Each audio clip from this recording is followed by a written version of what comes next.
To use the DevKit with NEVO Digital Output Modules, first connect the signal connector on the required module to a suitable connector on the DevKit, J1 to J8.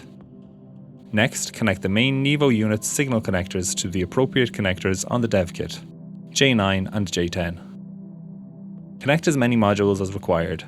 The DevKit has been designed to be able to connect to all output modules from a NEVO 1200 fully loaded with 8 digital modules.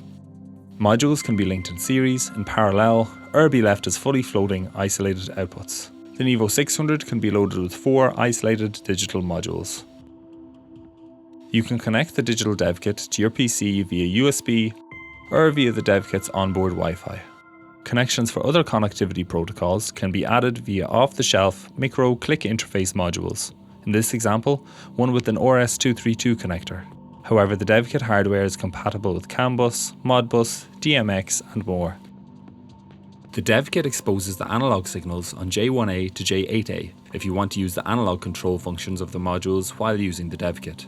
If you want to monitor signals such as ACOK and use standard controls such as inhibit lines from the main unit while still using the DevKit, you can use J9A and J10A on the DevKit to break out these signals from the main NEVO unit signal connector.